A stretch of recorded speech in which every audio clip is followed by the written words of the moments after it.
Okay, can you guys hear me now? I think I figured it out. And please tell me if it's too loud. I saw the chat move, so... Okay, Wes, thank you very much. Okay, sorry guys, sorry for this debacle.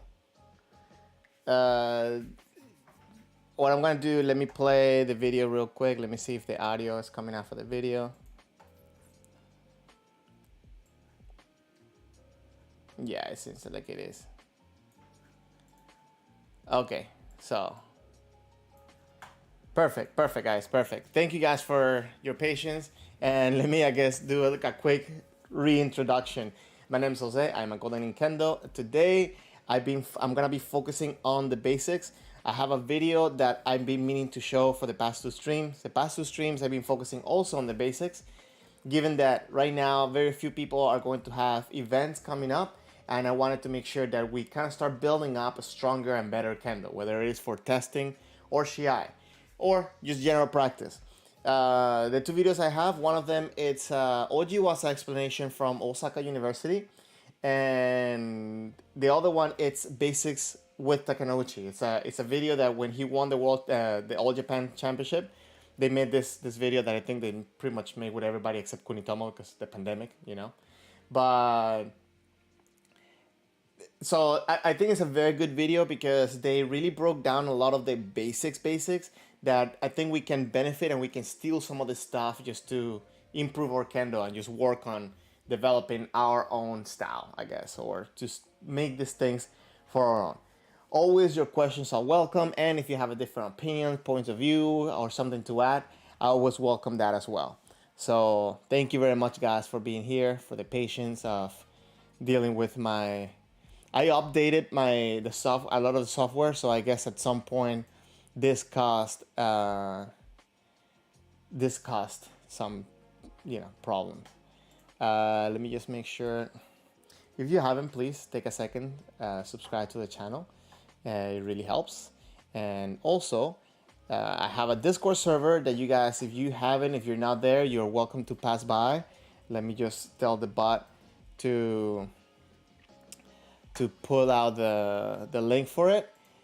It's free. It's completely free. You guys can benefit from it. You can meet other Kendo people, and if you have any questions outside of the stream, you can send them to me that way, and it's a good way for us to stay in contact. Also, if you would like to, you can become part of the membership of the channel, and I'm gonna post out the link for that in a second.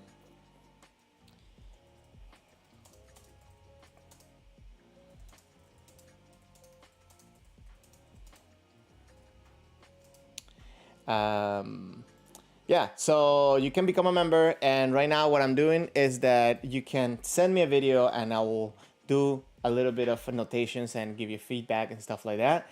So thank you. You know, you don't have to if you don't want to send me a video, but I'm saying this is something a little bit that I would like to do for people besides all the perks that you get for being a member.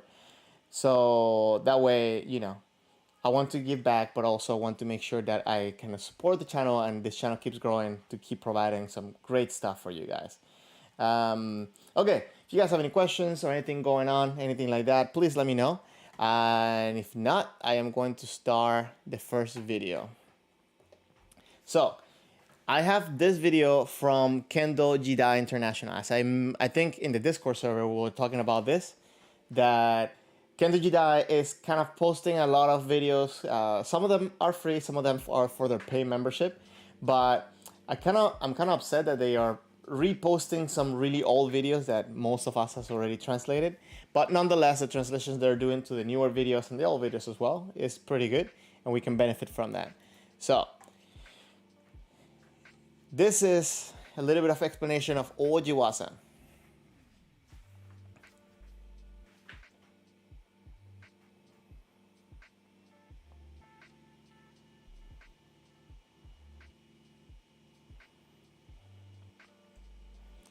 Okay, so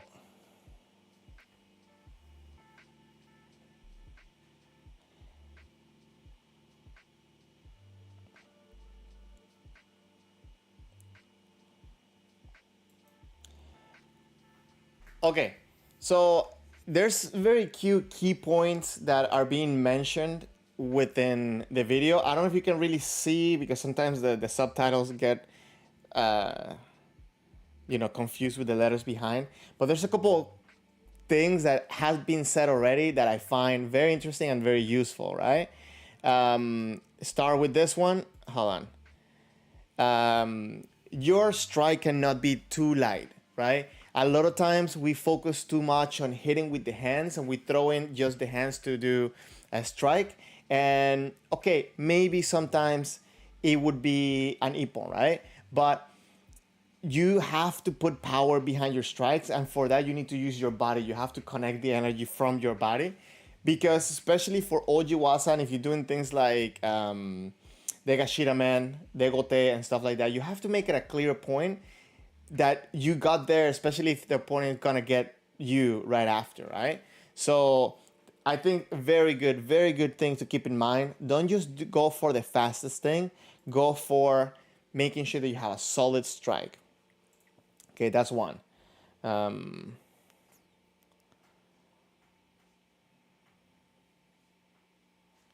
Okay. Now, it's talking about distance.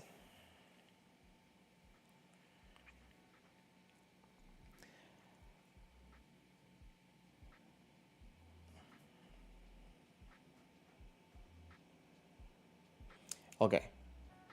Let me just make sure that he finishes talking before I interrupt, I guess. But I think ojiwasa is one of the things that we tend to just kind of take for granted, and we become reactive because the definition of ojiwasa, it's deflecting, right? You have to deflect and then counter. You counter a technique. So not necessarily always deflecting, but you definitely counter a technique, right? I guess you always do deflect, right? Is there a technique? Is there any ojiwasa you don't deflect? I'm thinking about this. I guess nukiwasa, right? So nukiwasa is ojiwasa, right? Yes. Okay. Anyways, sorry, brain fart right there. But with ojiwasa, because we are always okay. How do I put this? One thing to always keep in mind is that when you're doing ojiwasa, you want to be the aggressor, right? You want to be the person initiating the motion, whether the other person is going to attack first, but you have to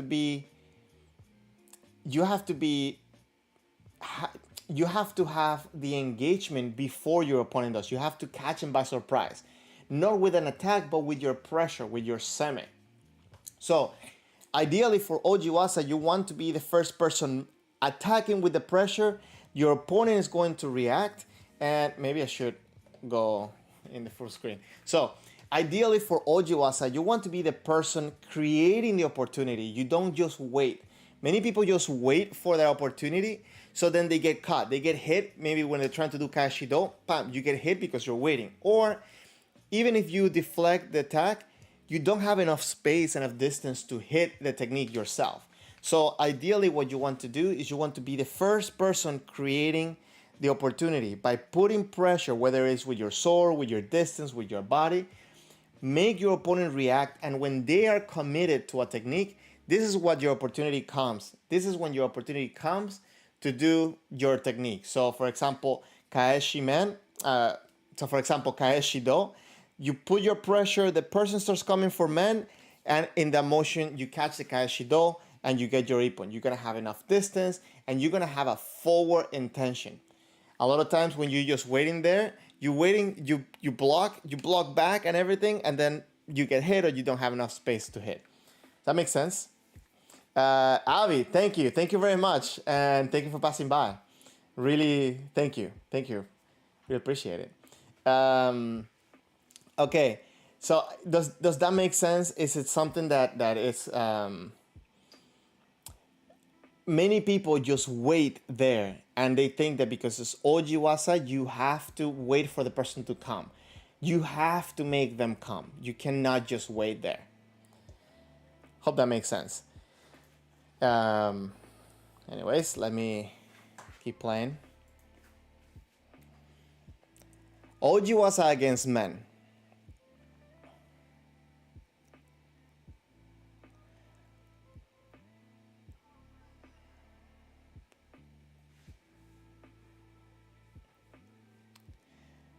So now we watch a little bit of examples how they do their Ojiwasa practice.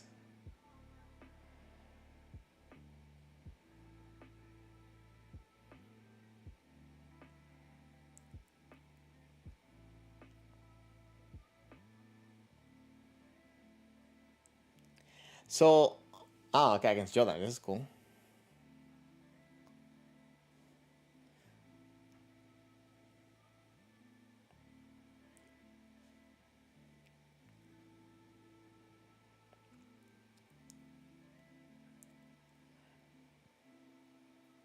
Have you guys ever done a drill like this, where you're in the center, you continuously keep getting hit, or keep getting attacked, and then you go? This is actually a pretty cool drill. Sometimes it's kind of tricky for the participants to kind of keep track where they are and where they're supposed to be, but yeah, it's a great drill if you get to practice. I think very good.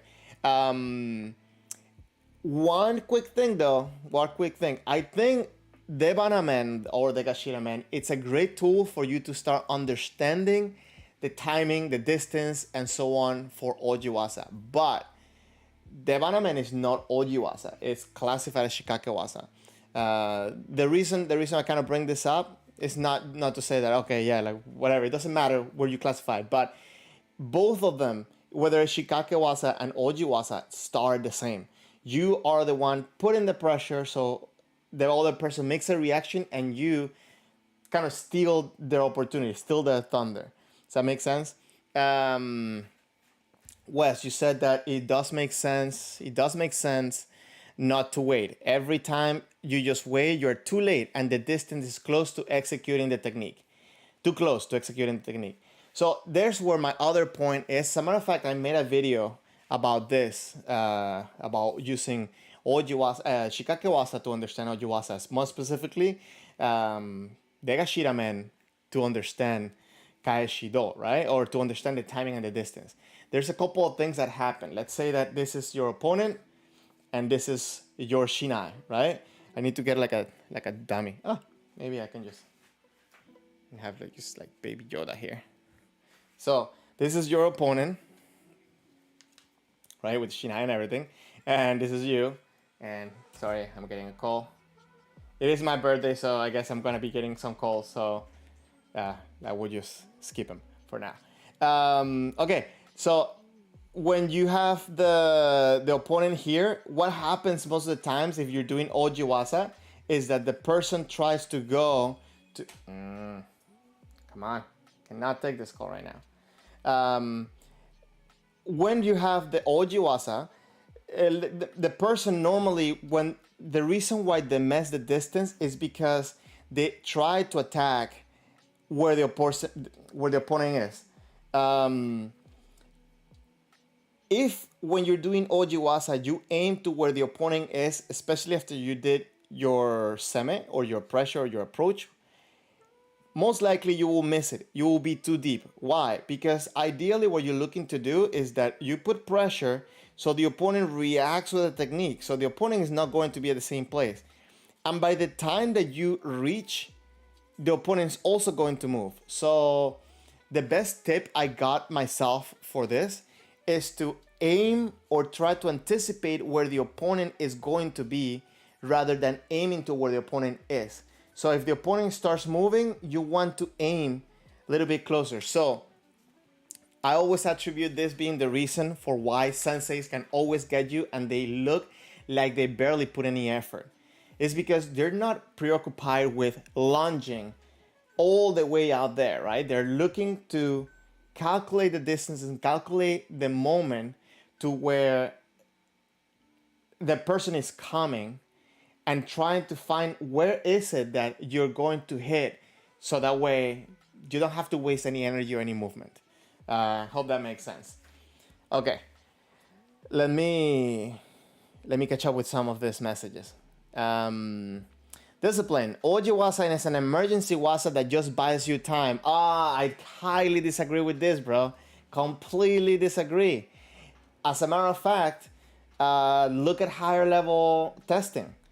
This is required to demonstrate in order to do to successfully pass your test. If you think about this, this is a big repertoire of techniques that if you're completely neglecting and going away, you're a big part of your kendo is not developing.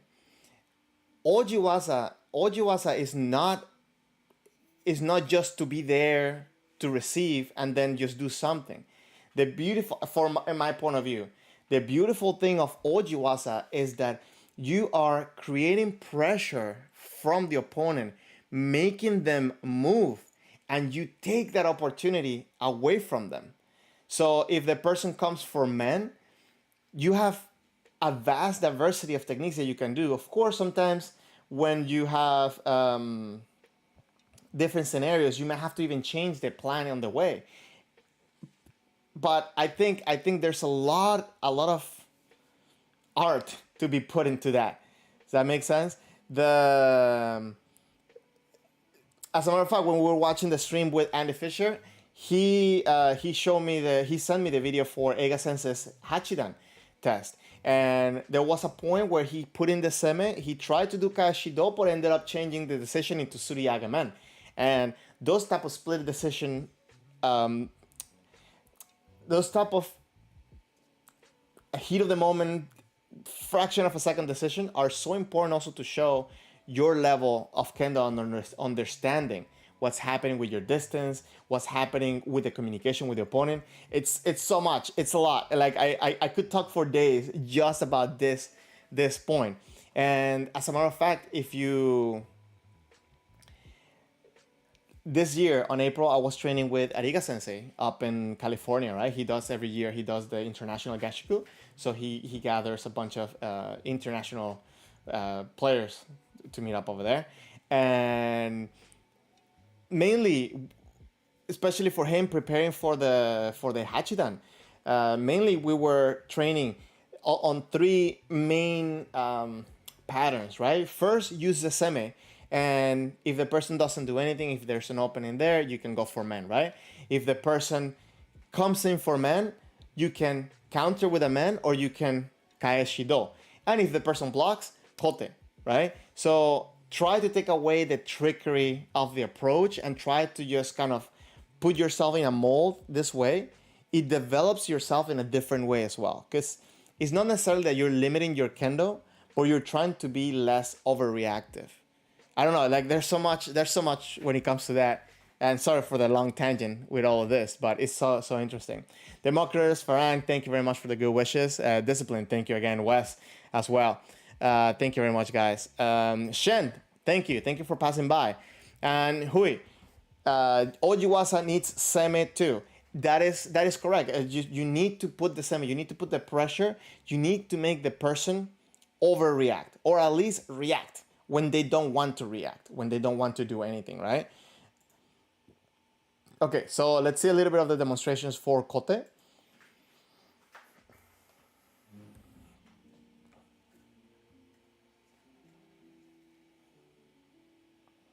This is very important. I need to make a video about good motodachi. I just need to find somebody that can do this with me, because there's a lot of elements for being a good motodachi. Let's see.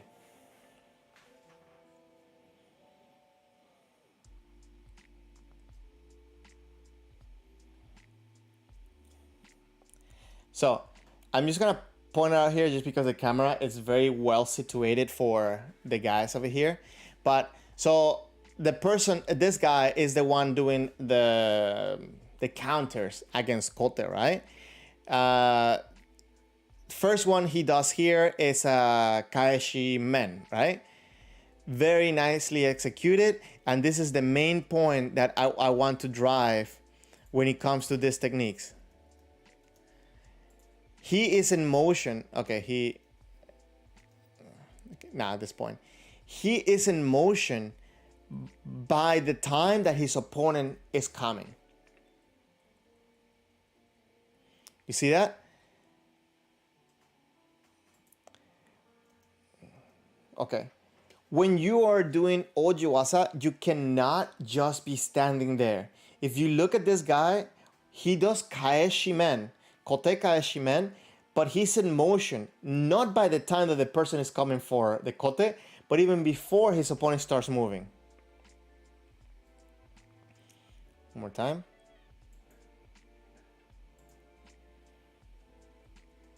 Right here, you see, like he starts the motion, he is in motion already and going forward. Yes, this is a drill and he knows he's gonna have to move, but I'm trying to just break down the basic of it. You cannot just stand there. You have to at least have some type of momentum. Yes, sometimes, for example, you can do things like putting that pressure, they come for kote, and instead of going forward, you're gonna go back. Yes, that too, that could happen too. But you cannot just, for example, if you're there waiting to go back, let me just in here. If you're there waiting to go back, you don't gonna get the opponent to have full commitment into that technique. So maybe they're gonna do something, you're gonna move, and then they're gonna catch you in the second spot. It happens a lot in competitions, high level competitions, when you see there's a person coming in with momentum. Normally the person that is going back and dropping their sword, this is the person that's gonna get hit. So I don't know, just food for thought, something to think about.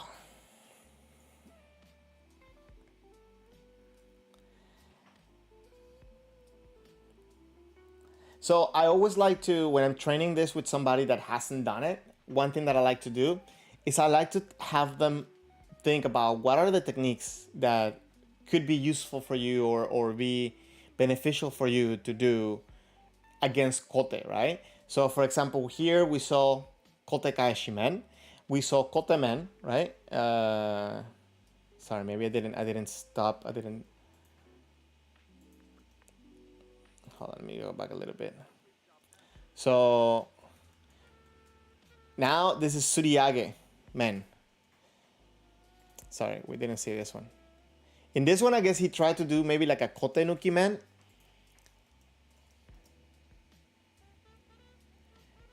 He took the kote away from where the person was going to hit. I think that this is risky, and it not only risky because the person's already coming in momentum. It's I don't know. It's a risky technique. I normally don't like to do it unless I know that I have somebody that is overly committed to their strike. So maybe they swing to tens and they drop their sword a lot. I don't really like to do this against somebody that's really fast and in control of their sword. That being said, it is a good technique to have in your repertoire. But important again is that you need to make that motion. You need to do that nuki or the katsu. I'm not gonna say katsugi because the katsugi is different, but you need to have that pull motion at the right time. If you pull too soon, the person hits, and if you pull too late, the person hits. So something to keep in mind. Kakarigeko, welcome to the stream. Thank you very much for passing by. That kind of nuki men that looks like katsuki men is very risky. Okay. I didn't want to talk about this, but I guess I will talk about this. So katsugi is slightly different. Quick little thing. So what we saw here, we saw a little bit of this type of thing, and then to hit forward, right? For them, how do I say this? For them, this is okay, in the sense that these guys, they've been training since like they're little kids, and their bodies know how to create power and force on their sword. Normally, I'm hesitant on bringing that up because many people, and okay, next week I'm going to try to set up another camera here so that way you guys can see my motion, so I don't have to keep doing this all over. But many people, when they do this, guess what happens? This hand kind of disengages. It could be two things. This hand kind of disengages, so when they going to hit, they hit with the right hand. This is bad. Not only because it's not really a good hit, but it's also, I mean, maybe you get a good impact, but you're not gonna have a good control on your sword. It's going to be slower. It's not so good, right? Like to do this and then come back here, it's not too fast either. You have to use your left hand, okay? And this is okay. But this right here, this is not katsugi, okay? Maybe he's dodging over here and then hitting. Katsugi, it's more here, right? Katsugi kind of comes to your shoulder. So why? Because it's like, It's like you're cocking a pistol. It's kind of like a brief mini Jordan, I guess, right? It does change the angle of the strike, but it does. You have to be understanding how to engage the muscle. So normally, if you're not, and it's really hard for you to understand, like if you're ready or not, right? But you have to understand the mechanics of how to move the sword before you try this kind of weird motions. I'm not saying don't do it. I'm just saying, please be mindful because you want to have a lot of control, a lot of power, a lot of energy on those strikes. Hope that makes sense. Avi, Katsugi is for badasses. Listen, anybody can do Katsugi. You just have to do it right. And one thing is that when you do the Katsugi more towards the shoulder like this, yeah, the kote is still exposed. Don't get me wrong. The kote is still exposed. But it's much faster to bring the sword here than do this. Because even if you try this, you tend to change the position. You tend to change the position of the hand. There's a lot of things that are happening that could be problematic. So you want to really understand how to do the motion. But only once, maybe twice. I think it's not about the amount of times of the katsugis you do. I think it's more about when you do it. Normally, katsugi works very well. Like if there has been like a yame, and then they reset, and then you come out blasting. This could be a good time for katsugi, but I think it has to do more with the timing, trying to catch somebody when they're like maybe overly tense or overly on edge. That being said, coming in with a katsugi after a hajime can also be very risky if the person is paying attention. So it's always like a flip of a coin, I guess. You gotta read your opponent. I think Ega is kind of like majestic when it comes to that, but again, he's majestic with pretty much anything. Discipline. You say Oji Wasa is an emergency Wasa because you're deflecting the returning hit. Yes, you're deflecting returning hit, but the beautiful part about this, or the higher skill level of this, is that you are the one making this hit come. It's like you're building the person with confidence and then you strip it away. As Kendoka, you want to hit without being yourself. I would rather do Shikake Wasa and not get hit versus Oji Wasa. Hey, I understand. It's your opinion. I admire it, but I'm saying there's a Oji Wasa. I think there is a big part of it that you're not taking into consideration, that you're not valuing, because Oji Wasa. Remember, when it comes to the, as a matter of fact, where's my? Okay, I don't know right now. Oh, it's right here. Okay, never mind. It's not there. I don't know where I put it. I'll look it up and maybe I can share it on the Discord server. But if you remember, Oji Wasa, it's above Shikake Wasa when it comes on the moment of instruction, on the level of understanding, on the ranking, and so on. Shikake Wasa and Oji Wasa, Oji Wasa comes on top, not because, you have to know first how to hit before you can counter and hit. It's because it takes more skill to actually do it correctly. Yes, there are the luck factor sometimes when people are just there, they block and they hit. Okay, this is different. This is not the Oji Wasa I'm talking about. Talking about the semi, pressure, and execution of technique based on you creating that opportunity. Hope that makes sense. Kakarieko, the smaller the Katsuki movement, the better in your experience.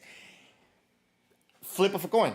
Because sometimes the smaller the Katsugi, the less reaction you get from the opponent. So yeah, depending on the situation, but at that point, why are you doing Katsugi? Just go for the technique. I don't know. It depends on the situation. That's all I'm saying. Jokingly, and that's what I'm saying. Wes, maybe practice one-handed left-handed suburi to build up the right muscle memory for Katsugi. Avi, I think you probably have a little bit more to chime in on that because you more frequently use one hand than I do, because he does Nito. So, but the mechanics, okay. Andy, when he was in the stream, he actually said something very interesting. And a very nice exercise. I can't do it here because you can't see down. But if you bring the sword, the tip of the sword down, and understanding this motion, right? Like to lift it with the fingers, with the wrist. This is one point of lifting the sword. The second one it's your shoulders, right? You don't lift your sword like this. You don't use your bicep to lift it, right? You lift your sword this way. Whether you're doing big swing or you're doing small swing, you do that. So yeah, if you do one hand suburi, you understand it. But katsugi is not the same because the path of the sword is coming a little bit different. You're you're not really using so much of the shoulders as you're using a combination of both hands. I think it can be very tricky for katsugi because it's that point. It's kind of a little bit of the exception of the rule that you should use like your left hand most. This is when you start understanding how to use both hands more. You have to use both hands to do katsugi. So and the angle of engagement is a little bit different from here than from here, right? So I'm not saying that one hand suburi will hurt you. I'm just saying be aware of these little details. Um, Imagining it's sonically like the dam. Okay, like imagine the audio. The I understood. Sorry, my English sometimes fails me. Instead of visualizing the movement, your head seems to work better for me. Ah, sorry, I lost track on that one.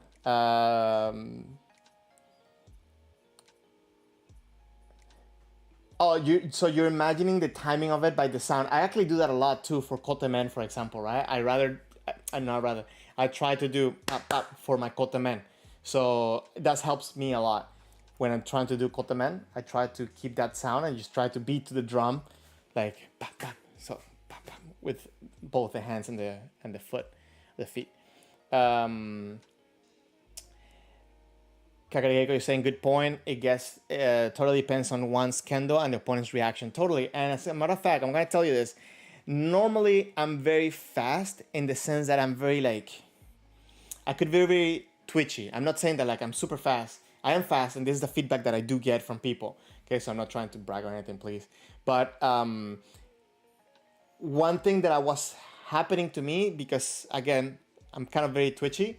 I think when I was Shodan or Nira, I started realizing that sometimes when I try to fake my opponent or try to feint, whatever, I would be too fast and kind of like the information didn't process. So sometimes you have to use a little bit of patience and tranquility in order for you to create a motion that your opponent is going to feel something about, and then you actually take the opportunity based on the reaction of that moment.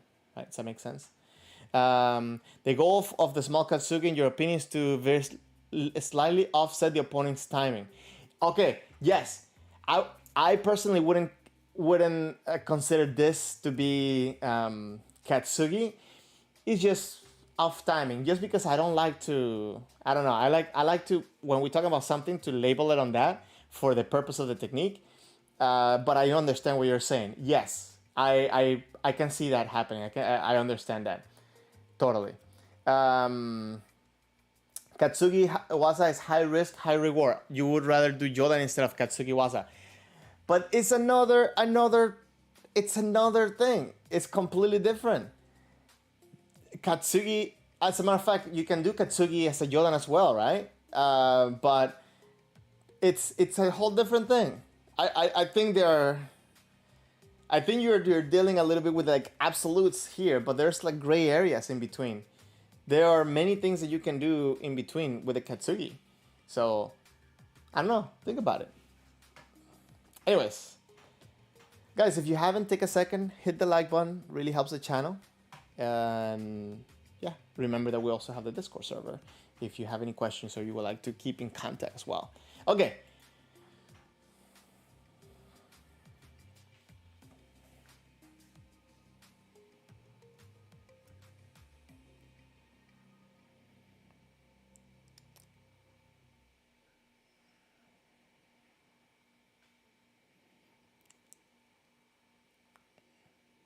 If you guys see anything that I'll catch up with the comments in a second, guys. If you see anything that interests you, let me know, and I can go back and see it. Right now, they're just going over the drills, trying to see if I catch something different from what we've seen. Oh, this. Okay, discipline. If I can pick your brain a little bit, just on your perspective, and maybe I can help myself understand a little bit of what you're trying to say better. So if you notice here, this I don't know what the last kanji is. Maybe it's the Gucci, Yamaguchi, maybe, or Yamada, maybe, I don't know. Anyways, this guy right here, he's going to do a suriage, right? So suriage, it's ojiwasa, and based on what you were saying before, that you rather do shikake wasa versus hoji wasa, in this moment he's doing, in my mind, in my point of view, he's doing the suriage based on the opponent's reaction, right? He's coming in with the intention of attacking, but obviously it's a drill. He's coming with the intention of attacking, his opponent goes for kote, and he does suriagemen, right? So in my opinion, if you limit yourself away from ojiwasa, what's going to happen is that at the very least you have to at least dodge this, right? Or what's going to happen? You're going to let them hit you, or are you going to block it? But then we were talking about how blocking is not good, right? You want to always have a forward intention.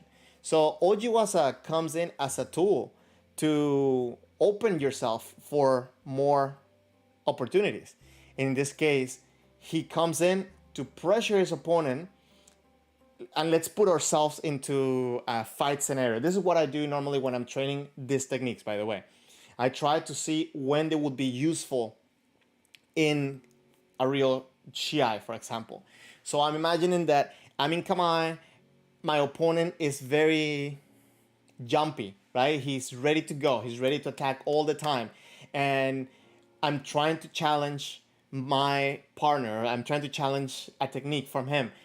I try kote when he does kote, and maybe we both cancel each other out, or maybe I'm at risk of getting myself hit because he's faster than me. He has, I don't know, better physical qualities than I do.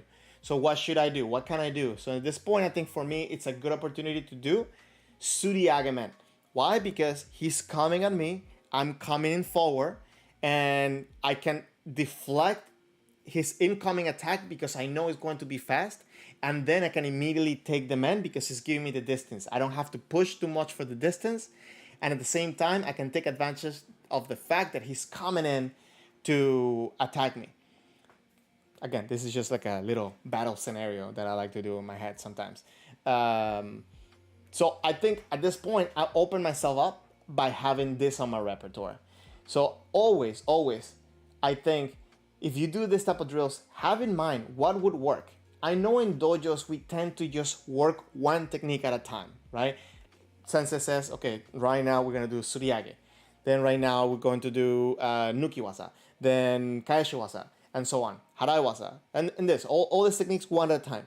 Cool. That's all fine and dandy. But also take some time off yourself, if you could, to practice all this in kind of like a fluid motion, right? Try to diversify yourself into different techniques at once. During your Jigeiko, it's a good opportunity, right? Maybe the opponent is kind of, you catch a rhythm of doing a lot of kote. You kind of know already he's going for kote. You did maybe suriage men before, then try something different. Try kaeshi men. Try to build your repertoire and try to make it useful and purposeful during your practice. Hope that makes sense. Kakareiko, you see what I mean. We non-Japanese kendoka tend to label wasa too much. This is something that I try to keep in mind for my channel. I try to make my guests aware of this. I try to push for this as well. Is that during the stream or during my videos and so on, I want focus on English. A lot of these techniques that we talk about, they are translated into English just fine.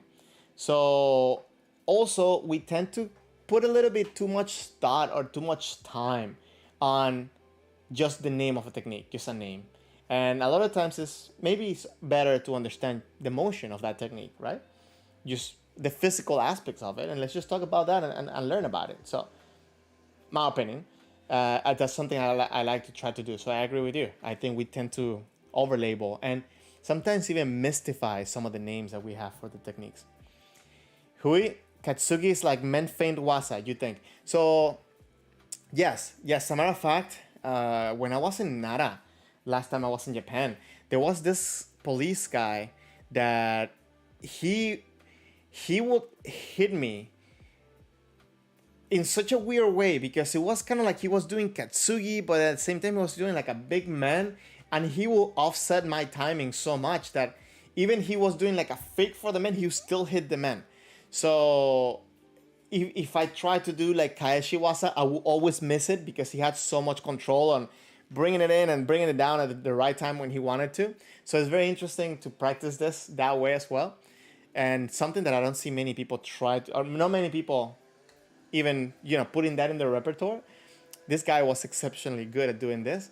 And I think Katsugi can be like a feint Wasa, or men feint Wasa. Totally. Um, Discipline. You say you agree with the use of the right tool for the right job in your Kendo toolbox. You would rather have good understanding of timing and distance of your Uchima instead of putting yourself in a spot to use Ojiwasa. Hmm. Hmm. Let me process this for a second. But you understand distance. Let's take it back to this guy, right? You understand distance. And discipline. I'm not trying to like put you in the spotlight or anything. If by any means this makes you uncomfortable, let me know, and like I'll just move on. I think it's just it's a good point to analyze, and I myself am learning from this as I'm processing what you're saying and all this stuff. So please, I don't mean to be rude or anything like that. So again, I'm just gonna put myself into imagining that this is a Shiai. What's happening here? The guy, it's coming in. He has the ability of hitting the kote, but this guy is not just a standing still target. This guy is not just there, right? He's not a dummy. And I'm not saying dummy as in stupid. I'm saying like dummy as in like the guy that we put at the dojo to hit. He's not frozen. So in this case, he's approaching. You gotta understand that when you're here, the opponent is on edge. Let me just put it like this. When you're here, the opponent is on edge. When you're here, the opponent starts panicking, or let me just put it into. Okay, let's say you're here. Your opponent is chill, right? Still engaged, still like kind of figuring out what's your plan. If you're here, the opponent starts going like, this guy wants to do something. When you're here, the opponent should be already like, okay, this guy wants to fight. He's coming right now. So by this point, this guy feels that he needs to have done something, or at least needs to start doing something. So at this point, he's going to start coming in. So when you do that, when he does that, it closes a lot of doors, but then it opens some other ones, right? Especially if you have the right tools, as we're talking about. So for example, here, let's say that your opponent has a very strong center, or even like this guy is right now, he is already ahead on the up motion, right? His opponent is coming in with a little bit of an up motion, making it be on top of your shinai. So this is your opponent, make it being on top of the shinai. So at this point, let's say that you just go for a simple kote. Well, this guy could come in for that kote as well. And again, this is when we enter the point. Maybe we cancel each other out, but then at the same time, I'm at risk, especially because he's in motion. But if he's coming in here, let's say that you decide to go for man. Okay, maybe because he's already in this side, maybe you decide to go for man, he can get your kote. Or maybe even just cancel it. So at this point, if it's not an ojiwasa, what would be the right situation for this? Would you block because you know you're already too late? Would you dodge, which I guess you need to also deflect, which is also a type of blocking? Or would you just throw a technique just for the sake of throwing it and not being there? Or you just stand there and let yourself get hit? This is the point where I'm trying to catch what would be, because I understand your concept, and I think on a very, this will be kind of like the supreme way of doing kendo, right? And I would love to be able to catch my opponent every time, but the higher level elements of kendo involved ojiwasa because of these situations. You want to open yourself to the opportunities that are not there otherwise, not to be tricky. It's not the same as fainting, faking something, and then going. My opinion, my thought. Let me know.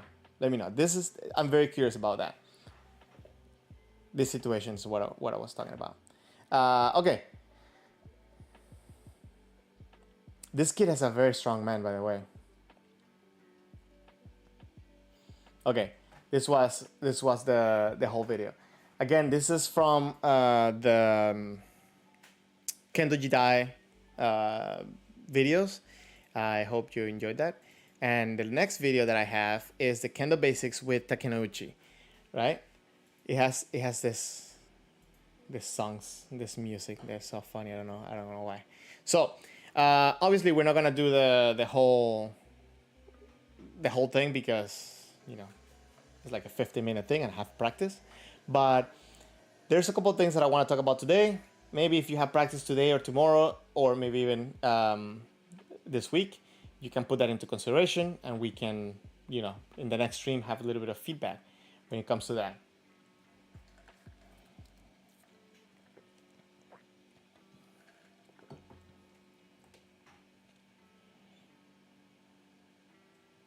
Oh wait, I think I went too far. I wanted to. Okay. They're talking about how to hold a shinai and so on. I made a video on that, so I'm gonna skip that.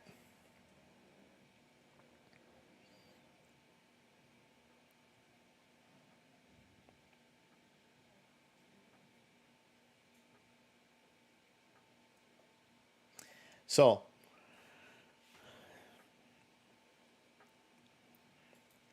okay, I'm gonna wait for the close up. So moving in kendo, it's very important, right? What are some of the things that you're aiming for when you're working on your movement in kendo? I would like to know what are some of the things that you're aiming for specifically when you're practicing your footwork, that it's something that you feel is going to build up your kendo. Most often, one thing that I hear, what's the word? The most common goal I hear is trying to move without any indication to your opponent that you are about to move, right? Or maybe even delay their understanding that you are moving. So how do you do this? I think the main thing is to have good grounding on your feet, have the good position on your legs, and have the good engagement of your core muscles, right? And on top of that, having your upper body relaxed. So let's watch a little bit about how he moves the feet.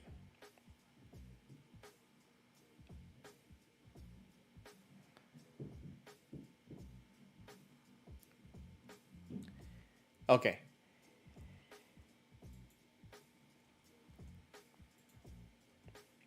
Sorry, I went too far. Dang it. One second. Okay. Oh, he's going back here. Okay.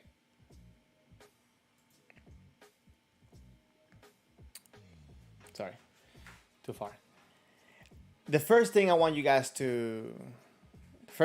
to pay attention to is the engagement, the whole engagement of the left leg. When he moves, he's supporting his body with the left leg, but at the same time, he's pushing forward. Right? He's gonna go back. Let's see, he's gonna do one more forward, right? Notice another thing. His body is dropping in as he's moving forward, but even though that his body is dropping in, his left leg is not breaking to the point where he does this, right? His body comes in like this. Maybe it's not at the same height all the way until the end. It comes down slightly. Mainly he's staying forward, but he doesn't do pop. He doesn't go down and up, right? It's straight in to go forward. Wes, you're saying that recently your focus has been pointing out positioning your left heel, not keeping it too high or too low. You find that the right position, you find that in the right position, you feel that you have more ability to spring. Too low and you get caught flat-footed, too high and you can push off. Yes, this is a very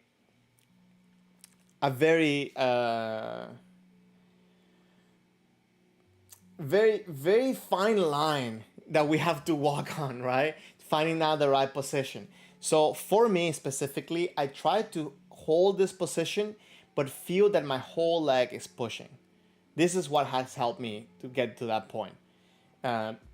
Discipline. I'll catch up to that comment in a second. Let me just finish with this thought here. So when he's moving forward, you cannot see the whole leg here, but look at how he holds his body on the left leg, constantly pushing forward, right? The left leg is not just straight holding him in place. No, he's pushing in forward. You can really see it. Let me know what you think. Let me know if you can actually see it the same way I'm seeing it. But by the fact that his body is not dropping, that this is not changing, you can tell that his force is pushing him forward. See? He brings the right leg forward. He doesn't lock the right knee. Right now he's doing a regular step. He doesn't lock the right knee. If he would be doing fumikomi, for example, in a technique, he would have thrown the right knee. This is a little bit of the difference. And then once this foot gets here, what happens? This foot keeps pushing, but then as soon as this foot touches here, it starts pulling back, right? At this point, here, more or less here, a little bit before, is when this calf is doing the last push. The whole leg has been pushing, but now the calf is when engages, right? Now the front part of the left leg is bringing the left leg forward, doing the hikitsuke, and at the same time, the right leg, which is kind of doing the fumikomi, is pushing the body, pulling the body forward.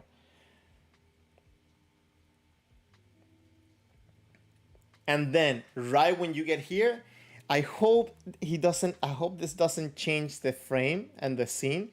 And you can see how he's going to kind of like bring the leg straight here. Wait, hold on. Maybe there was another step that we could see.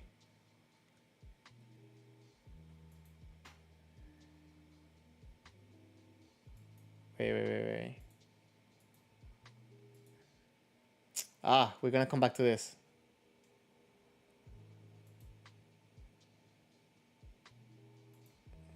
Okay.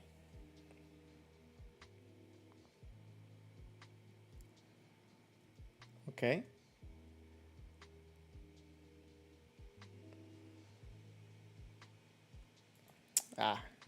Okay. Let's see if we can see it from this angle. If you see right here, he strains the leg.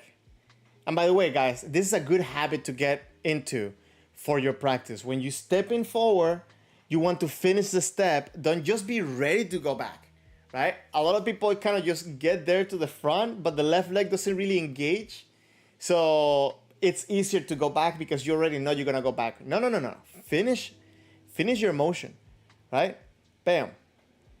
Then, bam, look at the left leg. Right now, the left leg, you can see how it's bent a little bit.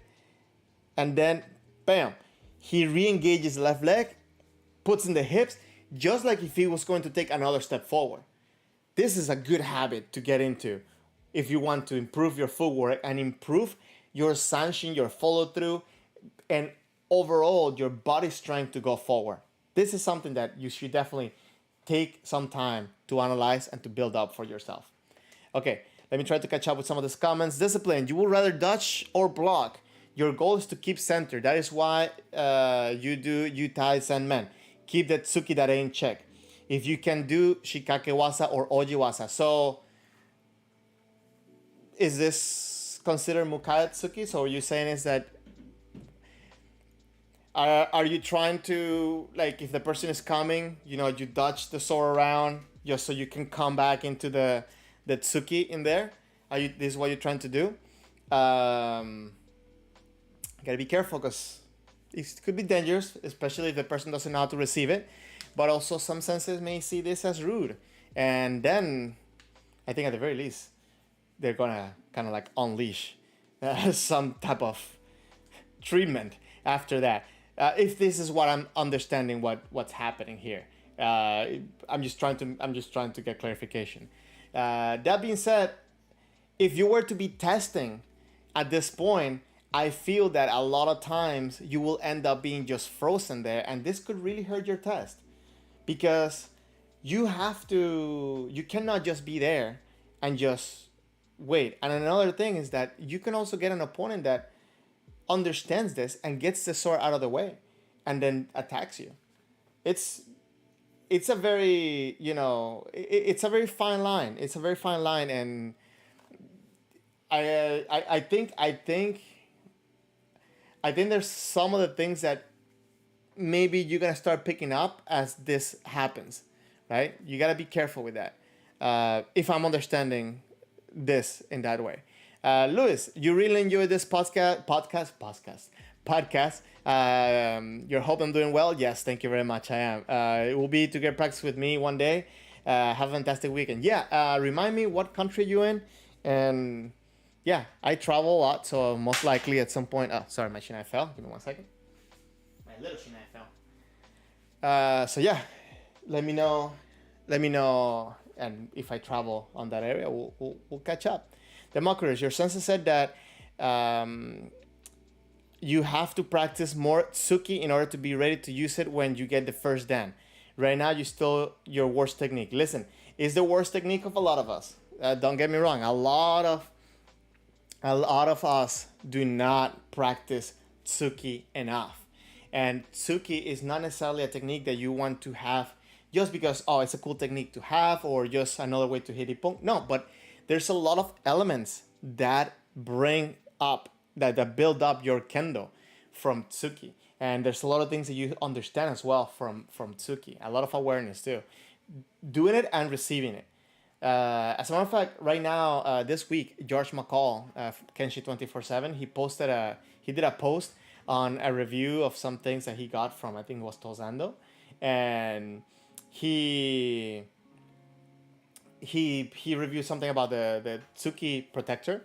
So it's a good read. You guys should check it out because he talks about being able to hit Tsuki and also understanding Tsuki better by Tsuki. Sorry, my Japanese language, my tongue is so weird sometimes. You have to understand it too by receiving it. So still keep that in mind.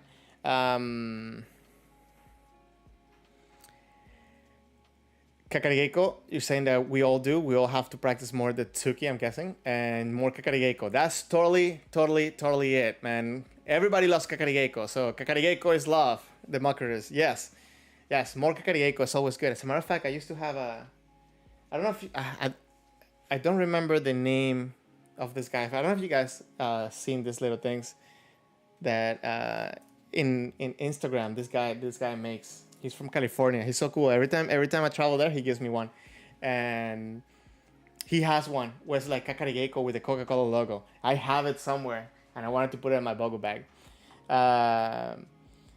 But yes, everybody, we should all love kakarigeko. Farang, tsuki builds up your center line as a whole. Yes, it does so many good things for you. And it's funny because a lot of senseis, when I hear them talk about tsuki, right, they're hesitant on teaching tsuki to beginners, and their reasoning, or a lot of times their excuse, I don't mean to be rude, is that, oh, in Japan the kids don't do tsuki. They're not allowed. It's until after high school they're not allowed to do tsuki. quick little annotation on that. They're not allowed to do that in competition, but they do practice it, and they do practice it from very little as well. I've been there, I've seen that. So, yeah, I think we should all practice it all the time. Not all the time, but we should all practice it, regardless of where you are in your kendo. As a matter of fact, George McCall's book, one of the first things that he teaches in order to teach kendo, it's tsuki. So because he does help the center line. So yeah, you're correct. Discipline. Mukai tsuki is intentional. You semi at the opponent's mune. You have time to keep the opponent's hands in check or tsuki dare in check. Yeah, but what do you do when the opponent comes in?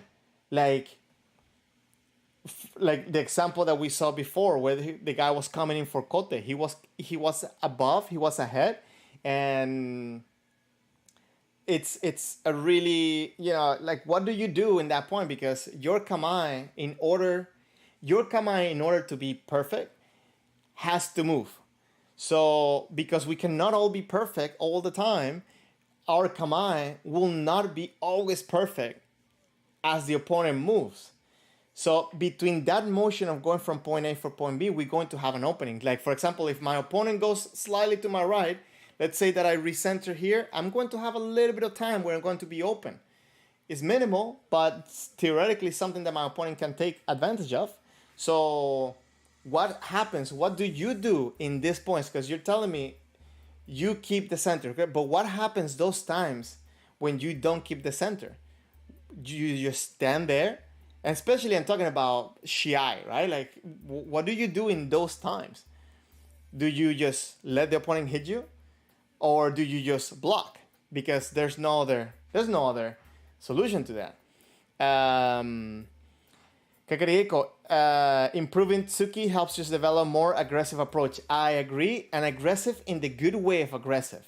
This is I think something worth mentioning, because I experience a lot of people with the wrong type of aggression when they're just pushing and they're just throwing themselves in the core, like into the person, and just trying to overwhelm with this kind of like raw power that, by the way, it doesn't really work to somebody that knows what they're doing. But when it comes to the tsuki, is that moment of like that aggression where you use your whole body to throw into a technique, to be able to snap all together so sharply. I think tsuki does develop this, especially when you start improving especially when you start including the fumikomi. That's class apart, right?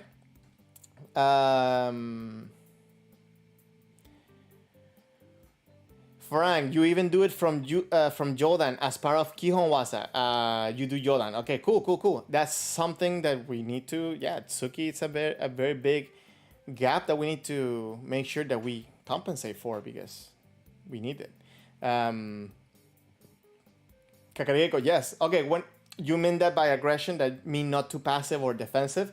Yeah, I actually meant that when I meant aggression and good aggression, I meant the fact that, using your whole body and to snap. And I don't know if you've seen like slow motion attacks. I'm pretty sure you guys seen it. Like, their slow motion attacks, when they're very powerful, it looks like electricity is just like activating everything, right? So this is what I mean. I think with tsuki, because you have to be sharp with it, you also have to pull away and relax after. These are the things that like kind of like help you understand better how to control your body and to trigger this on command. Anyways, so we're talking a little bit about moving forward. You want to have that forward intention, engage your whole left leg in order to be able to push your body forward and throw in your whole body. Now, I wanted to show that part before I showed the part with the arms. So let me go back to this real quick.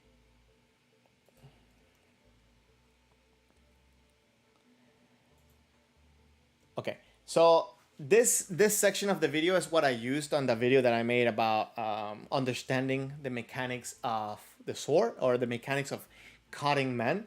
And I guess let me just briefly bring up a couple points that I didn't mention in that video. He's doing this very slow. And normally, maybe, well, I think at this point, we will do it this big for Kihon, right?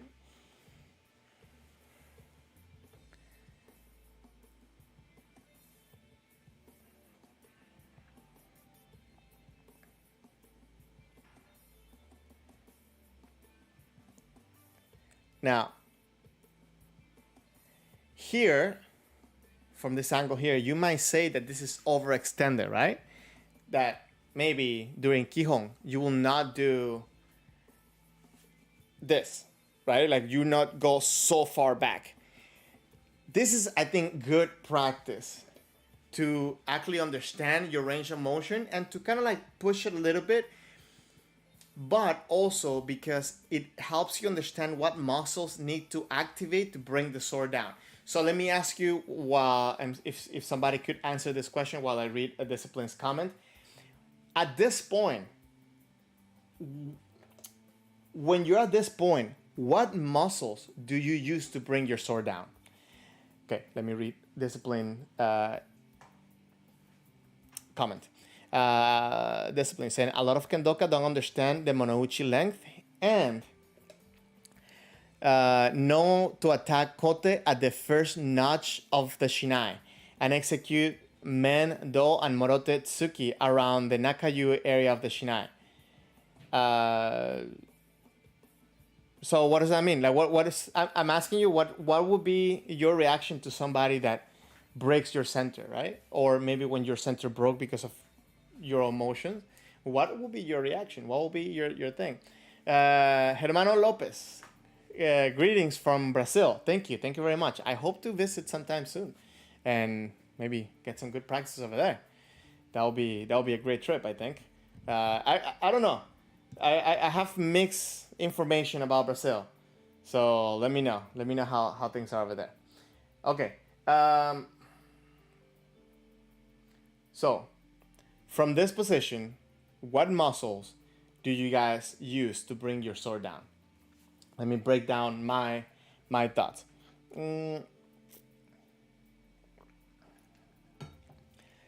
Democritus, depends on the break. You get back quickly and return to kamae. Yeah, but what I meant to ask discipline is what happens, because he's talking about he rather do shikake wasa instead of oji wasa, right? So what happens when the person breaks their kamae, right? Like what would be his reaction? Because he was talking about not wanting to block, not wanting to do this technique. So I'm trying to understand. And I'm talking about just regular entry, not when you're in Subasiria or anything like that. Like the person is coming and they broke your kamae. What's the reaction after that? Hikiman, yeah, Hikiman's actually a pretty good one, but it could be also tricky, right? Hui, the shoulders. Okay, so for me, it wouldn't be the shoulders because the shoulders will bring the sword back, right? It will bring the sword up, not down. So many people, I think, let me try to find a good position for the camera. Many people attribute the beginning of the motion to the tricep, right? But this will be the tricep. I need to hold another camera. So this would be the tricep, right? To do this motion. But to do this motion, right, it comes from here. So a lot of times you gotta understand that this muscle is the first thing that and your back and like your core, all these things is what's starting the motion, right? You need good engagement of your core, and you need to start bringing it down from your lats, right? From here. And then the triceps can engage slightly, wrists and fingers for the tenouchi.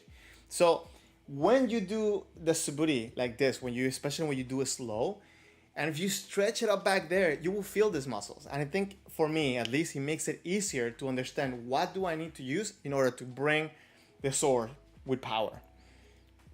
Does that make sense? This is something I didn't mention before about the motion. Now, here, they're going to change the frame at the last second, so it's going to be a little bit hard to catch. That's why I'm going to do it in slow motion. But look at what happens at the end of the cut with the left arm, the left with the left arm, both wrists and fingers. Look, the right hand ends to the end, and then the left hand slightly pulls. Right? You see, I don't know why they changed it like always in the last frame. Come on, let it go. Nicholas, thank you for passing by. You're welcome. You're welcome here. That's what I meant. No, you're welcome. I said thank you. But thank you for passing by. You're always welcome. So you see, look at the left right at the end. And there's a couple of things that we can take in consideration here to make sure that when we do suburi, we're doing it correctly and that we're having the best possible results. So in Kendo, we want to have the best reach possible with good control and power in our sword. So in order to do this, we have to have both hands on top of the shinai, not to the sides. Okay, this is very important. You guys, I made a video on how to grip the sword. Maybe I can put it at the end of the stream. But you want to have your hands on top, not on the side. If you put it on the side, you lose power that you can transfer into your sword. That's number one. You want to have full extension, again, all the way out. And I think a good reference point is that your right arm, it's somewhat parallel to the ground, right? But I like this one too. The left hand in front of your solar plexus. Okay? If you do too high, if you do the left hand too low, the tip is going to come too high. If you bring this higher, the only way to do that is to let go slightly of the right hand, so it's going to be weak.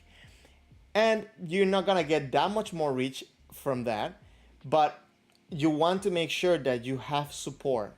You always want to make sure you have support. So left hand in front of the solar plexus, it's ideal, okay, to get maximum reach as well. Discipline. It's hard to break your center because you understand your uchima. When you understand your uchima, you know your distance is high risk for you. That's why kirikaeshi is so important. Yeah, but again, what happens when it happens? What do you do when it happens? I feel like you're avoiding the question now, because it would happen. Even to Hachidan senseis happens, right? So unless you're telling me that you have better kendo than a Hachidan, it will happen. So what happens when this happens? This is my question. Okay, so those are the points that I wanted to bring up with that. Now, okay, this is Fumikomi. We're gonna end it up in Fumikomi. I want to. Oh no, we're gonna end it up with the swing, but okay. I'm sure you guys watched my video on Fumikiri, right? You guys know what Fumikiri is, and sorry, let me just put this over here. And Fumikiri is so important. It's such a very important part for your kendo. So one good way to start understanding what Fumikiri does is actually do it with the opposite leg on the opposite direction, going backwards. When you go backwards, what do? Oh, sorry, this is a forward motion. Wait for a second. Let me just. Okay, from here, I think he's gonna go forward. Oh no. Sorry, this is the Kamae one. You get a second? Sorry. I need to find a better way to do this videos forward and backward, right? Okay, look what happens when he's going backwards. He starts pushing with the right leg. He keeps his body straight, right? He's not leaning forward. But then at this point, right when this foot is about to touch or touching the ground, he has to push back with the right leg, right? You almost see it where it's like pa pa, right? Like, and then like a little extra push at the end. I beg you, try it on your own. When you're going back, if you don't do this, what's going to happen? If you don't do that little extra push at the end, you're gonna have to lean the body and then bring your leg by pulling your body. But if you want to bring it steady and straight, you gotta push, right? So it's going to be push, push. Do it slow. Start slow, finish sharp. And this is how Fumikiri feels. Sorry. And this is how Fumikiri feels. It's that little extra push at the end. If you can understand this with one leg, maybe you can replicate it with back leg when you're going forward. You start pushing, your body starts picking up speed, and at the end, your Fumikomi is pulling you forward, but the left leg is also kicking at the end, doing the little extra push. So you come in all the way straight. You don't have to lean. Democritus, you're learning a lot of new words. So I don't like to use so much of the Japanese, but yes, Fumikiri is that little kick at the back, on the back of the leg, on the back leg, to push you forward. Discipline. You don't do Kendo from an emotional standpoint. You do Kendo from an analytical standpoint. Yes, and that's what we're trying to analyze. We're trying to analyze different scenarios. When you face your opponent, you measure twice and cut once. But you're not dealing with a piece of wood. This person moves. They do things. So again, like, even all Japan champions, look at Miyazaki. Miyazaki won many times, but he got hit at some point, right? So everybody gets hit. Everybody makes mistakes. So what I'm asking is, what is your reaction? What is your point at that moment? What is your plan of action for that situation? Or you just freeze? That's it. I feel like you're evading the question though. Okay, so I wanted to make sure that you understand that when you're going backwards, you want to make sure that you push and then you push again to make sure that your body's straight. So on the way forward is the same. See, pushes in. And the left leg, this step is small, but the left leg does push you forward. On the way back, see, there's a little bit of a push. And then the little kick at the end to keep the body straight. It's nothing exaggerated. It's nothing overly tense. It's just a way for your body to help with the continuation of the motion. So if you pick this up, I think you have to do it a little bit. I think it's a little bit more evident on the way back than it is on the way forward. I feel like on the way forward, we can use our upper body to compensate a little bit for that motion. So I think that if you can understand it with the front leg going backwards, you can transfer that into the back leg going forward. Really hope that's helpful, because I think this is very important to understand how to send your body straight and not to drag your back leg. Of course, there's also Hikitsuke after, where you're just gonna bring your legs forward too, but this is just happens right at the moment before the foot leaves the ground. So yeah, please practice that and let me know what you think. Let me know how that goes for you. Kakarigeko, you feel like measuring too much is a more common issue in Kendo than not measuring enough. That is facts. That happens to me every time I'm with Ariga sensei. As a matter of fact, I'm with any sensei, right? I'm start thinking, okay, I need to do this. I should be doing this. I just go ahead. Okay, again, I should be doing this. Just go ahead. Okay, wait, again. So that happens way too often. So yeah, totally. Nicholas, you entered Shiai yesterday. Whoa, how was that? And your sensei said that you need to learn how to throw yourself into the cut without thinking. It's hard to keep the left leg ready when in bad situation. Okay, I don't know what level you are, but I'm gonna tell you what helped me. And first is to not be afraid under your practice. Just go, just go, just go, just go. First is just learn to go. Find out what the right distance is for you to hit, from where and how far you can pull it and how close you can bring it. So find this for yourself, number one. Number two, then after you get this on your repertoire, try to understand when you're moving forward, when is the time to go? You're gonna get hit a lot. Don't worry about that. But as you're coming in, try to understand when you were successful and when you're not successful. Okay, let me backtrack. Let me just try to make it organized into one section. A good way for you to understand how to throw yourself into the cut, the first thing is just go. Attack, attack, attack. Polish your distance, polish the strike, and polish when is it that you're going and how far you're going. Then you start paying attention when is the right time to go for a successful technique. If you already have that momentum forward towards your opponent, it's going to be easier for you to just throw yourself in there. You're going to get hit a lot, but at this point, maybe you shouldn't be worrying about that. You should just throw yourself in there. And then you start figuring out, oh, this time it worked. Oh, this time I got blocked. And start picking what are the things that are making it successful for you to reach your target and what is giving away your intentions that your opponent deflects you, blocks you, or counters you. This helped me a lot because at the end of the day, it ends up being about you having that intention forward versus just standing there and then deciding, oh, that's my opportunity, and then go. The way I kind of see this is that imagine that, like, there's a door that opens and closes. If you go when it's open, by the time you get there, it will close. So you kind of have to like anticipate it. It's like, oh, okay, it's coming, it's coming, it's coming. Oh, okay, and then you go. So I don't know. It's a funny way to put it, but it definitely, I think it's a good concept to start building up your confidence into going and attack, and then understanding after how and when is the opportunity to attack. I don't know. Let me know if that helps. Discipline. You never freeze. Man, come on, bro. You always use footwork.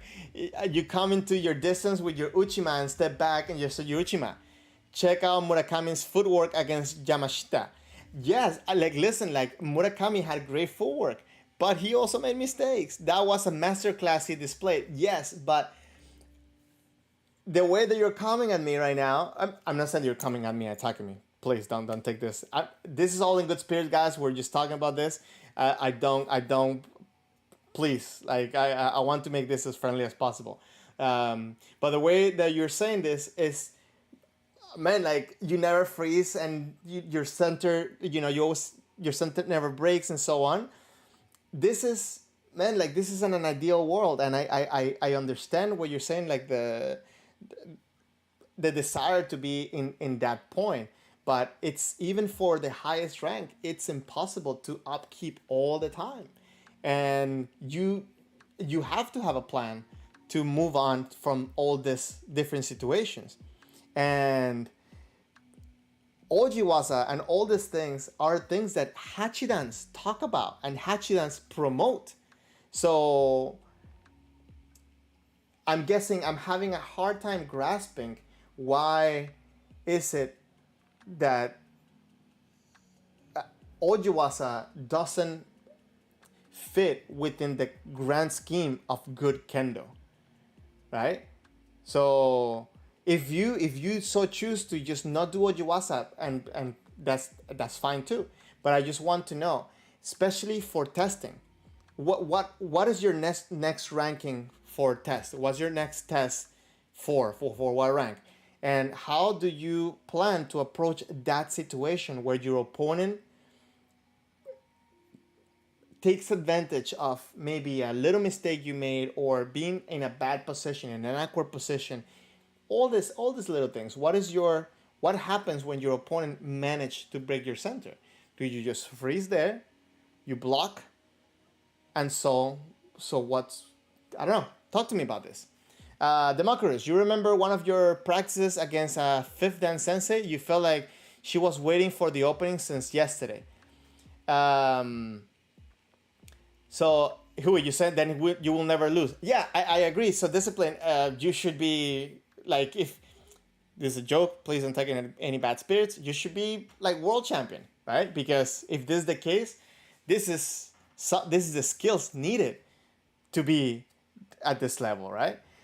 The Democritus. So it's tricky, right? Because and this happens to me too. I feel like I've been guilty of this as well.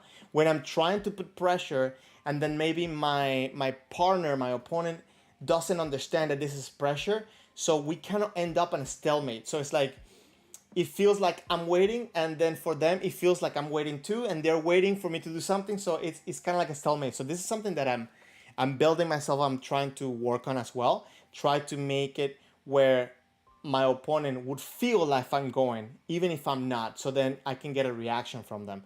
But yeah, so I guess if fifth dan sensei is much higher ranked than you, it's tricky because they want to work on their kendo, they want to work on developing their kendo. They could do things to hit you, they could do things to be tricky, and they have a lot of experience to do things to overwhelm you, but they're trying to help you at the same time working their own kendo, so it could be tricky. So I guess the best thing is just to just go, right? It doesn't matter if they hit you.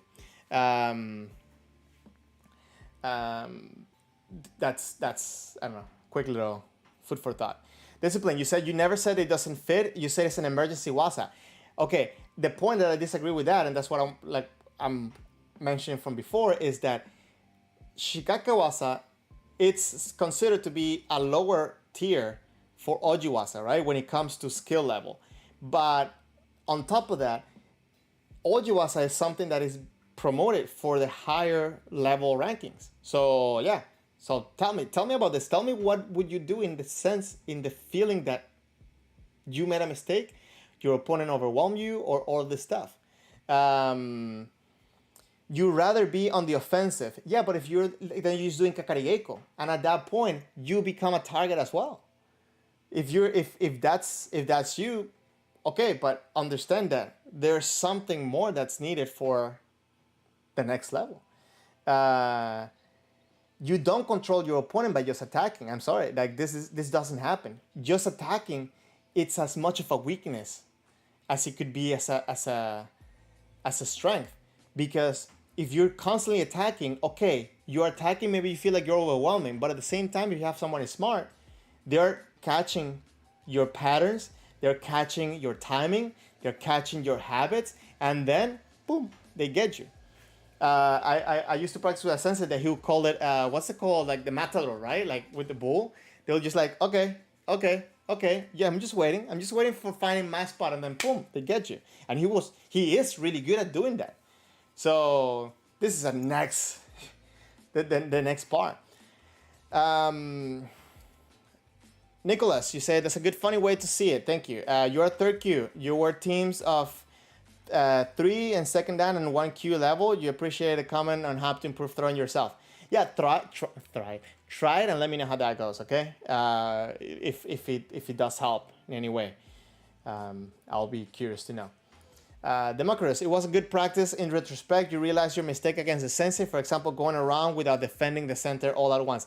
Yes, and that's another thing that you start realizing when you have somebody that's doing that. And this is the reason why I also like to practice with somebody that's doing this, because if we're both in a stalemate, if we're both pushing and kind of waiting, the first person to do something, it's either going to fail, or maybe this person is going to get a reaction from that person, they're going to overreact, and then you can take the technique. It's a little bit of like a chess match.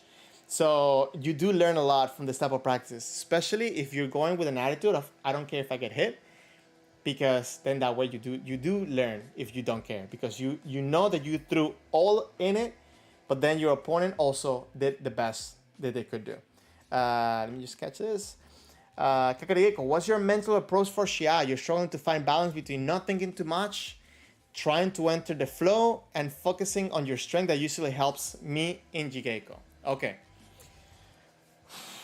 I'm gonna spill the beans on that. What is your mental approach to Shiai? You're struggling to find the balance between not thinking too much and trying to enter on the flow. There's a couple of things that I do personally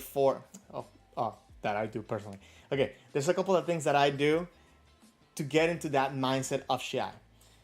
First of all, my approach to Shiai starts at the dojo. Okay, if I have a Shiai coming up, I visualize myself on every Jigeiko that I am in the Shiai, right? Then, when I'm in the Shiai, I visualize myself that I'm doing what I always been doing. I'm doing what I already know what to do. I'm doing what I train my body to do. So I put myself back in the dojo, right? I try to make it the same. I try to make everything as similar as possible, Shiai and practice. That's one thing. The day before the Shiai, or like the week before the Shiai, or I don't know, some time before the Shiai, I make a point to not stress about the Shiai. I make a point about doing what I know makes me better. So whether that is relaxing, whether that is stretching, whether that is practicing something that I already know. I don't try to put anything new for my Shiai. Something that I already know and try to put it into practical use in my practices. I tend to focus on this, but I do not stress about the Shiai. The day of the Shiai, I don't like to let that pressure go. It is natural to feel anxious. It is natural to feel tension. I acknowledge that I have this, but I don't let that go. I try to keep my feelings, fueling me through that time of the Shiai. Before I enter the core, or when I feel that maybe the nerves are catching me or whatever, I have a little mantra or a little phrase that I keep telling myself. And this phrase is just process goals. So process goals are the things that I need to reach in order to reach my goal. So I have a goal, I have the goals that will reach me that goal. So for me, those things are relaxing, right? Not to be too jumpy on the fight. Go forward, never go back. So try to avoid, being in the defensive, trying to avoid being on a defensive state. And then I have this little phrase, when is he coming and where is he going? So I try to make my opponent make a mistake, but I also, especially during Shiai, want to be aware when my opponent is making a mistake. So this last point is kind of keeping in mind my opponent. Pay attention to your opponent. This is my little mantra. So it's relax, go forward, when is he coming, where is he going? Sometimes I vary them a little bit, like for example, relax, communicate, and go forward. Or you can make your own. And I just repeat that on my head, constantly when the nerves are getting me, or when I feel that I'm being thrown off my mojo, when I'm being thrown off my mood. I try to avoid making jokes with friends and stuff like that. I want to stay focused on what I'm doing. So this is what I mean by keeping the energy in. What's the other thing? And then I keep repeating myself this mantra or this phrase all the way until I go to Sonkyo. And when I get up there, I just try to make these things useful, to be these things effective. Try to pay attention, try to communicate, try to make them a reaction, and be attentive when they make a mistake. Let me see if I'm forgetting something. Oh, and then of course there's going to be moments in your Shiai when your brain or your mind is going to betray you, for lack of a better word. I go back to that mantra, I go back to that phrase. And if I'm attacking too many times and I'm not getting anything, I just go back to relax. Do your kendo. That's another one that I put in my phrase. Do your kendo. And I try to bring that up and try to stay like this during the fight. I try to make it as even as possible. I don't want anything to be thrown. I don't want anything to throw anything off. I just want to stay there. When you're in a fight, you will naturally have some pains. You have some fatigue. You just have to acknowledge it and know that this is normal. Because guess what? That other person in front of you may, or most likely is, going through the same thing. So I think for me, it just becomes a fight of spirit. I do not think about how successful my technique is. I do not think about, my left foot, my posture, whatever. I try to just let those things go and use all my processing power on my opponent and what I'm doing at that moment. The other and last thing that I feel is very important to keep in mind when you go to a tournament, number one, is do not focus on the win. Again, process goal. Focus on the things that you need to do. And I think for an easier goal is to think about one Ippon, not, I have to win with 2 Ippons, blah, blah, blah. No, just think, I need 1 Ippon, I need 1 Ippon, I need 1 Ippon. Whether you're hit or you're ahead or you're tied, whatever, 1 Ippon. That's it. And the other thing that I feel that it helps a lot before the tournament, it's to visualize yourself using the techniques against opponents and things like that. When is the right time to use it? And then at that moment, don't think about that. Just let your body do what you've been training it to do. And lastly, always try to visualize, or not always, always visualize yourself winning the championship. What would it look like? What would it feel like to stand in line, getting the cup, getting the medal?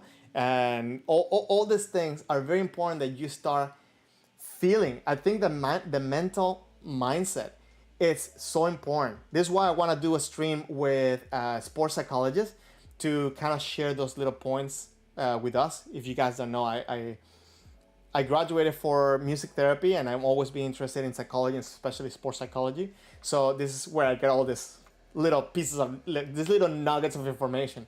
But visualizing yourself winning, it's very important. You gotta let your brain, your body know that you belong there, right?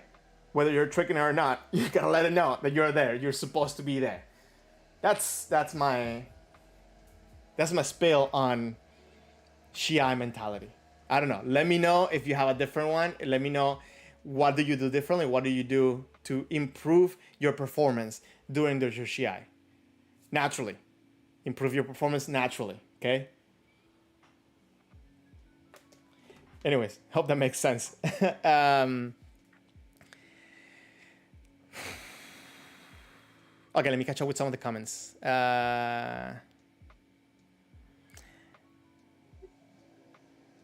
Okay, discipline, you said that before you attack, you semi. You put your opponents at unease. You rather put your opponent at unease and capitalize with Shikake Wasa. Bro, I understand what you're saying, and this is exactly what we do for Shikake and Oji Wasa. Since the beginning of the stream, I've been talking about this. You want this every video. You want to always be the first one putting that pressure. Even what I said earlier about just attacking. You want to be the first person putting the pressure. But my question is, what happens when it doesn't work? What happens to you? What do you do when you make a mistake? I feel like you're avoiding the question again.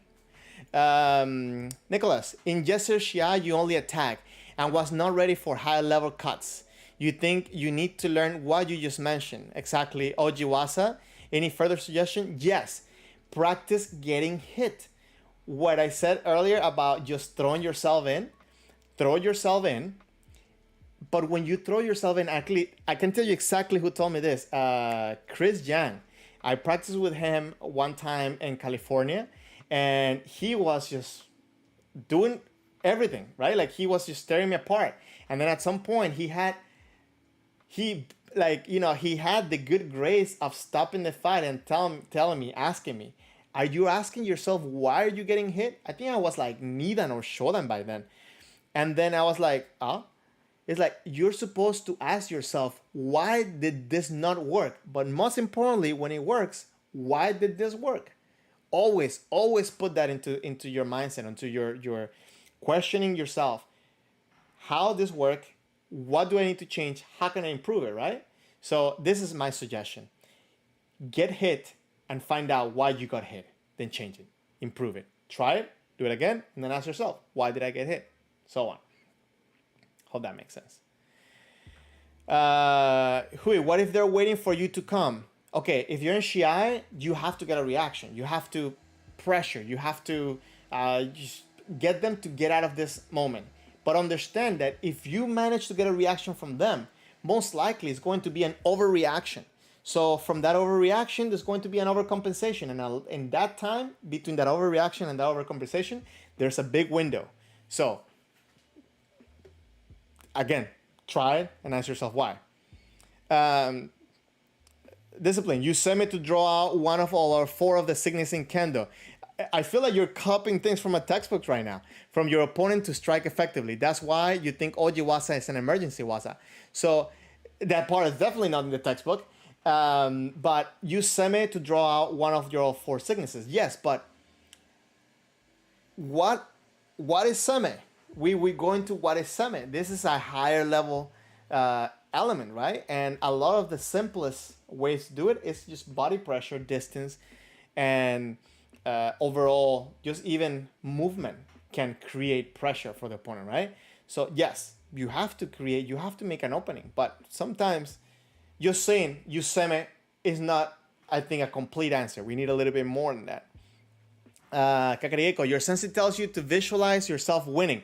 Facts. This is great, what's it called, mentality on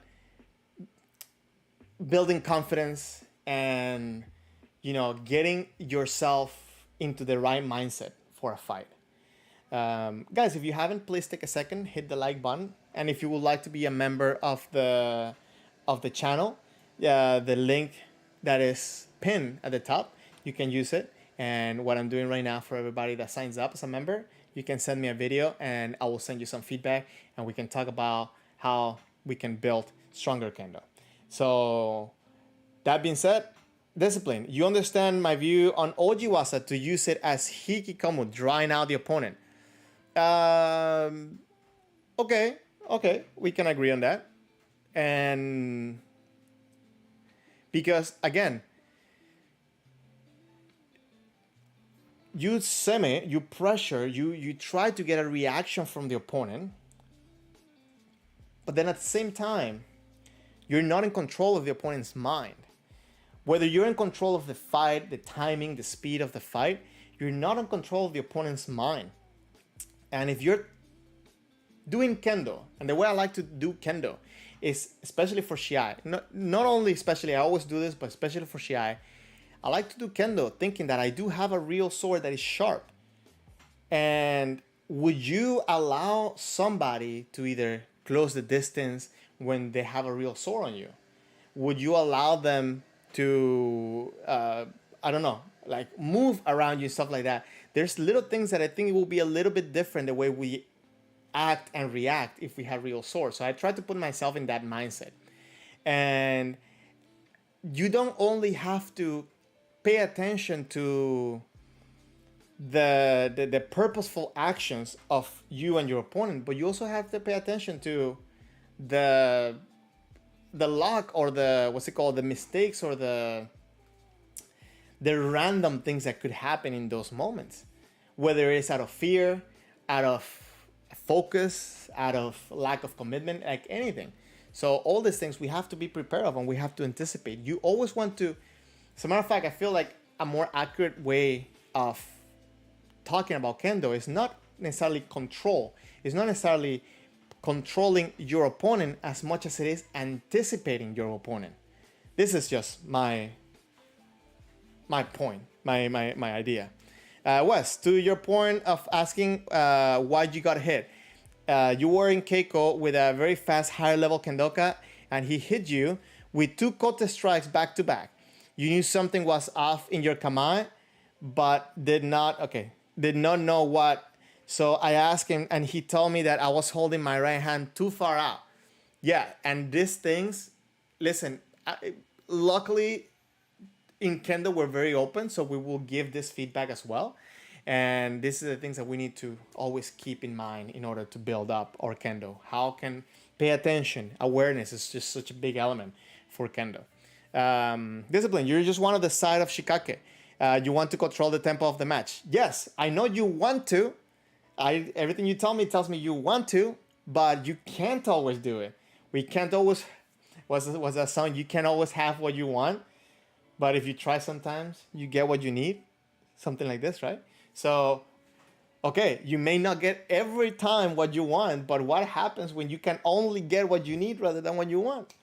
This, I feel like I haven't gotten a clear answer from you, bro.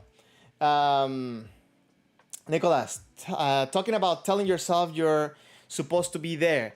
Yesterday, you made the big mistake in Kendo. You were fighting Taisho. You thought he got the Ippon and you walked away before he realized you. Yeah, it happens a lot. And this is what I do in that case. I never stop unless I see flags up.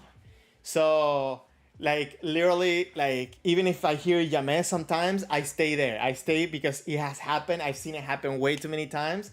I'm always on guard until I see 2 flags up, right? If I see 1 flag up, no. But if I see 2 flags up, that means that the fight needs to stop. And I don't pay attention to the whistles. I don't pay attention to none of that. None of that. I try not to, at least. I try to just stay in the fight and stop when I have visual confirmation that the fight needs to stop. Even if I think, okay, I need to stop because I clearly heard it, I still go and come out and I'm like, okay, okay, okay. You know? So yeah, like